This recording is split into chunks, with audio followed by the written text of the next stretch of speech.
Bismillahirrahmanirrahim. Assalamualaikum warahmatullahi wabarakatuh. Perkenalkan, nama saya Lutfia Rifkoh, mahasiswi stay SEBI Prodi Hukum Ekonomi Syariah dengan NIM 4180435 yang insya Allah akan mencoba untuk sharing mengenai metode penetapan ijtihad analisa suatu hukum fikih produk keuangan kontemporer. Langsung saja yang pertama yaitu posisi usul fikih dalam penetapan ijtihad analisa suatu hukum. Sebelumnya kita bahas dulu definisi dan ruang lingkup dari usul fikih itu sendiri. Dalam berbagai literatur, term usul fikih terdiri dari dua buah kata dalam bahasa Arab yang masing-masing mempunyai pengertian yang luas, yaitu kata usul dan fikih. Kata usul merupakan bentuk jamak dari kata asal yang mengandung arti landasan sesuatu.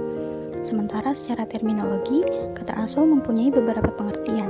Di antaranya, ada al-dalil yaitu landasan hukum, al-qaidah yaitu dasar atau pondasi, al-rajih yaitu pendapat terkuat, dan ada al-mustaswab yaitu memberlakukan hukum yang ada seperti semula, selama tidak ada dalil yang mengubahnya. Adapun kata al-fikih secara etimologi bermakna pemahaman mendalam yang membutuhkan pengarahan potensial akal. Lalu secara terminologi, fikih adalah ilmu tentang hukum syara yang praktis yang diambil dari dalil-dalil yang terperinci. Adapun madhab Syafi'iyah mendefinisikan usul fikih sebagai ilmu yang membahas tentang dalil-dalil fikih secara global, metode istinbat dan persyaratan mujtahid. Kemudian madhab Hanafi, Maliki, dan Hambali mendefinisikan usul fikih sebagai ilmu tentang kaidah-kaidah yang membahas tentang metode istinbat hukum dari dalil-dalil yang terperinci atau disebut juga dengan ilmu kaidah-kaidah fikih. Lalu menurut ulama kontemporer Muhammad Abu Zahroh, usul fikih adalah ilmu yang menemukan kaidah-kaidah yang menghasilkan istinbat hukum. Sehingga dapat disimpulkan bahwa usul fikih berarti suatu disiplin ilmu yang membahas tentang metode atau cara menggali hukum-hukum praktis yang bersumber dari dalil Al-Quran dan hadis yang bersifat terperinci. Dengan demikian, usul fikih mendeskripsikan objek kajian para usuliyun yang meliputi dalil-dalil yang bersifat global seperti kehujahan ijma' dan qiyas.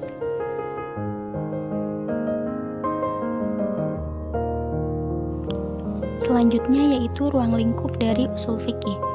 Ruang lingkup dari usul fikih menurut Muhammad Abu Zahroh adalah mengenai metodologi penetapan hukum-hukum fikih.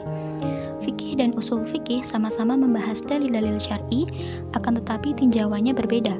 Fikih lebih kepada hukum-hukum yang bersifat cabang yang berhubungan dengan perbuatan manusia, sedangkan usul fikih lebih pada metode penetapan hukum, klasifikasi argumentasi, serta analisis terhadap situasi dan kondisi yang melatar belakangi dalil-dalil tersebut. Usul fikih sangat berperan dalam memastikan keabsahan suatu produk keuangan kontemporer. Peran usul fikih dalam ekonomi Islam dapat dilihat dengan jelas manakala melakukan pengkajian terhadap beberapa temuan ulama kontemporer. Usul fikih berperan sebagai model percontohan untuk melakukan riset ilmiah. Seseorang yang ingin memproduksi suatu hukum syariah diharuskan terlebih dahulu menentukan referensi yang ingin digunakannya, kemudian mengolah referensi tersebut sesuai dengan standar ilmiah yang telah ditentukan oleh para ulama. Hal itu untuk memastikan bahwa produk hukum yang dihasilkan tidak akan melenceng dari koridor syariah. Kemudian yang kedua adalah maqasid syariah. Secara etimologi, maqasid syariah merupakan kata majemuk yang terdiri dari dua suku kata, yaitu maqasid dan al-syariah. Maqasid menurut Muhammad Ibn Manzur adalah bentuk jamak yang merupakan derivasi dari kata kerja qasada yaqsudu dengan beragam makna dan arti, diantaranya menuju suatu arah, tujuan, tengah-tengah, adil dan tidak melampaui batas, berada pada poros tengah antara berlebihan dan kekurangan. Dan kata al-syariah menurut Toto dalam Kamus Usul Fikih yaitu berarti jalan menuju sumber air. Jalan menuju sumber air ini dapat pula dikatakan sebagai jalan ke arah sumber pokok kehidupan. Menurut Al-Syatibi, maqasid syariah merupakan tujuan syariat yang lebih memperhatikan kepentingan umum. Sebagaimana yang ada dalam kamus dan penjelasannya, bahwa syariat adalah hukum yang ditetapkan oleh Allah bagi hambanya tentang urusan agama atau hukum yang ditetapkan dan diperintahkan olehnya, baik berupa ibadah seperti puasa, sholat, haji, zakat, dan seluruh amal kebaikan, atau muamalah yang menggerakkan kehidupan manusia seperti jual beli, nikah, dan lain-lain. Sebagaimana firman Allah di dalam Al-Quran Surat Al-Jasiyah ayat 18 yang berbunyi, "Tsumma ja'alnaka 'ala syari'atin minal amri fattabi'ha wa la tattabi' ahwa'al ladzina la ya'lamun. Yang artinya, kemudian kami jadikan kamu berada di atas suatu syariat dari urusan agama itu, maka ikutlah syariat itu dan janganlah kamu ikuti hawa nafsu orang-orang yang tidak mengetahui. Inti dari makosid syariah adalah untuk mencapai kemaslahatan umat yang sebesar-besarnya. Karena tujuan penetapan hukum dalam Islam adalah untuk menciptakan kemaslahatan dalam rangka memelihara tujuan syara. Adapun tujuan syara yang harus dipelihara itu ada 5, yaitu menjaga agama, menjaga jiwa, menjaga akal, menjaga keturunan, dan menjaga harta. Berdasarkan ungkapan yang dikemukakan oleh Ibnu Asyur, ada 5 peran makosid syariah dalam proses ijtihad. Di antaranya yaitu, yang pertama, makosid syariah berperan dalam memahami dan menginterpretasi nas. Yang kedua, makosid syariah berperan dalam mengkompromikan dan mentarjih dari dalil-dalil kontradiktif. Yang ketiga, makosid syariah berperan dalam penentuan ilat hukum pada proses qiyas. Yang keempat, makosid syariah berperan dalam penyesuaian hukum peristiwa terbaru yang tidak ditemukan nas dan padanannya atau qiyas. Dan yang terakhir, makosid syariah berperan dalam meminimalisir al-ahkam al-ta'abdiyah. Kemudian yang ketiga adalah kaidah fikih. Kaidah fikih merupakan gabungan dari 2 suku kata, yaitu kaidah dan fikih, al-qawaid dan al-fiqhiyah. Masing-masingnya mempunyai pengertian tersendiri. Kata qawaid merupakan jamak dari kata qaidah yang berarti dasar, asas, atau pondasi sesuatu, dan fikih adalah faham atau tahu. Menurut istilah yang digunakan para ahli fikih adalah ilmu yang menerangkan hukum diambil dari dalil-dalilnya yang terperinci. Pemakaian kaidah fikih menjadi sesuatu yang sangat penting seiring perkembangan zaman. Banyak sekali usaha manusia yang berhubungan dengan barang dan jasa.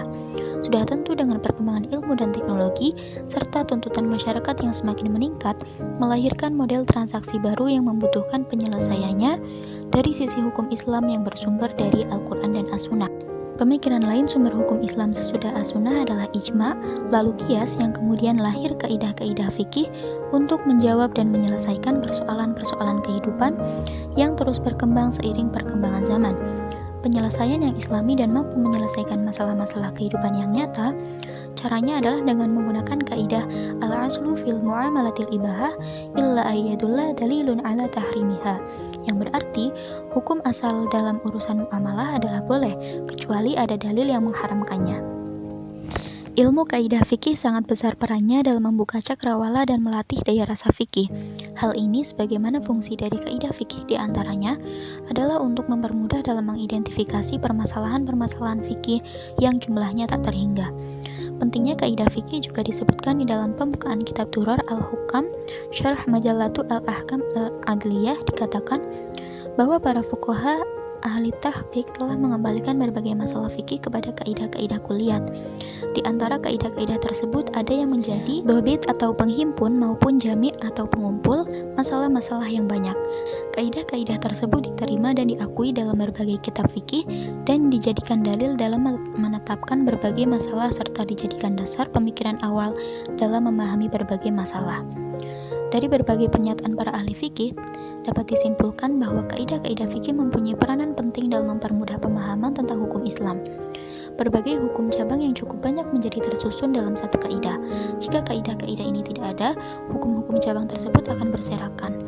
Kaidah fikih berfungsi mengikat berbagai hukum-hukum dalam satu ikatan yang menunjukkan bahwa hukum-hukum itu mempunyai kemaslahatan yang berdekatan. Lalu yang terakhir yaitu fikih muamalah. Secara terminologi, fikih muamalah adalah hukum-hukum yang berkaitan dengan tindakan yang dilakukan manusia dalam hal yang berkaitan dengan hartanya, seperti jual beli, sewa menyewa, gadai, dan lain-lain, atau segala persoalan yang berkaitan dengan perbuatan antar sesama manusia dalam memenuhi kebutuhan hidupnya. Fikih muamalah memiliki peranan penting dalam urusan harta bagi manusia, sebab di dalamnya membahas tentang harta, hak milik, akad atau transaksi. Pada prinsipnya, dalam fikih muamalah, suatu harta boleh menjadi hak milik seseorang setelah melangsungkan akad atau transaksi. Akad atau transaksi menghalalkan seseorang untuk menghak milik sekaligus menggunakan harta yang menjadi hak miliknya. Itulah sebabnya kenapa mencuri tidak boleh karena bukan menjadi hak miliknya. Demikian yang bisa saya sampaikan. Mohon maaf apabila ada kekeliruan dalam penyampaian. Wassalamualaikum warahmatullahi wabarakatuh.